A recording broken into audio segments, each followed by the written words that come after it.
بسم الله الرحمن الرحيم الحمد لله رب العالمين والصلاة والسلام على أشرف الأنبياء والمرسلين نبينا محمد وعلى آله وأصحابه أجمعين أما بعد. Before we recite these verses, these are the last few verses of Surah Inshiqaq, and it contains a verse that has a sajda. So whoever listens to this, they need to make one sajda inshallah.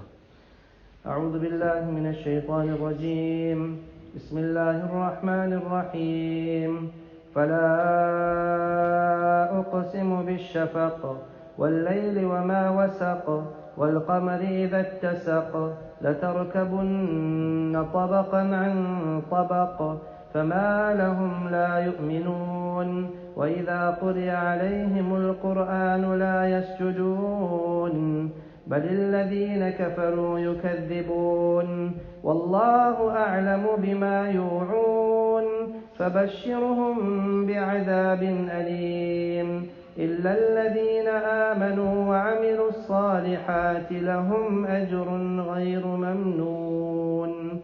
Allah subhanahu wa ta'ala, from here towards the end of the surah, Allah subhanahu wa ta'ala takes an oath, فَلَا أُقْسِمُ بِالشَّفَقِ. This la, we made mention with it before also, it's actually zaida. Either we can say that he's just extra, or we can say when a person is arguing with something and he is bringing a different proof, then Allah says la. It's not what you're saying. And Allah is saying, uqsimu, I take an oath, bishafaq. So here is, then it will be in a answer to someone that is arguing with you. So we get the surahs like La uqsimu bihadha al-badr, La uqsimu biyawmi al-qiyamah. It seems as if these are additional, or they are just for extra, or there's no need for because the actual meaning is not La uqsimu, that Allah is not taking an oath. The meaning is Allah is taking an oath. But this has to be when someone is arguing with you, someone has an argument with you, you say La, you're negating that, and now you are affirming by taking an oath. So here Allah subhanahu wa ta'ala is taking an oath, فَلَا أُقْسِمُ بِالشَّفَقِ. Allah is taking an oath with the time when the sun has just set. Like now the sun has just set, the sun is no more out. But it is not dark. It's the time of twilight. It's the time where you can see a little, and it's going towards the night. It's going towards darkness. So Allah takes an oath with regards to this time, twilight. وَاللَّيْلِ وَمَا وَسَقْ. And Allah takes an oath with the night when it starts enveloping, it starts covering up. So as the sun sets, it becomes a little dark, and then we go into the night and it becomes very, very dark. وَالْقَمَرِ إِذَا اتَّسَقْ. And Allah takes an oath with regards to the moon, and when the moon reaches its complete full moon, we say the 14th moon, the Badr Kamil, when the moon becomes full in its totality, it's the most beautiful sight on a very dark black night, and the moon is out in its full shape. Allah subhanahu wa ta'ala is taking an oath with regards to the moon. So the moon has various stages. It comes from a crescent, it is a very thin line, and as a crescent, and as it grows up, it becomes the full moon, and then it starts going slowly down again until it comes to the crescent. So Allah takes an oath with regards to these few things.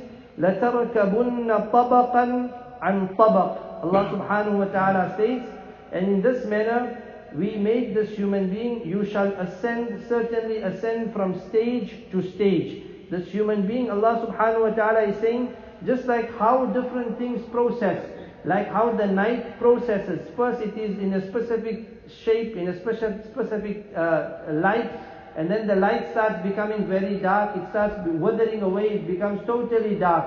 In the same way, this human being, you and me, لَتَرَكَبُنَّ طَبَقًا عَنْ طَبَقٍ. We have to ponder, just like the other creations, they come and they go. Every month the moon comes and the moon becomes full, and then it disappears.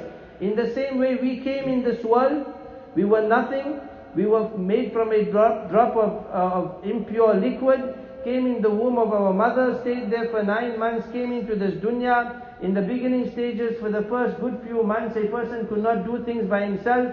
He needed the assistance of his mother, of his father, of those around him, until even the means of drinking and the means of food. Then a child comes of 2 years old, and 3, 4, 5, and then is the time of education, and now a person comes to their strength, to their youth, and they come to the firmness of their life.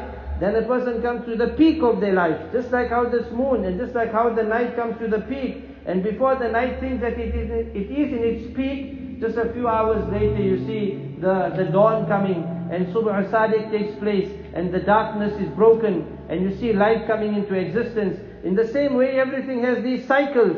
You as a human being, me as a human being, and all of us, we have these cycles. We were in non-existence, and then Allah brought us into existence, and a person becomes to his peak of his life, and he starts making statements against Allah. He starts making statements that he's in control. He starts making statements that he is earning, and that he's the one that is providing, and he's the one that is doing. But all of these, just after a few years, to know that all the weaknesses start coming back into this human being, and he's going to wither away, and the time is going to come that he'll also die, and he'll leave this world in such a way people will not even mention him. There'll be nothing with him. There'll be no mention of this human being after that he's gone off the surface of the earth. In the same light, Allah subhanahu wa ta'ala speaks, لَتَرْكَبُنَّ طَبَقًا عَنْ طَبَقٍ فَمَا لَهُمْ لَا يُؤْمِنُونَ. This is a complaint from the side of Allah subhanahu wa ta'ala. So what has happened to them?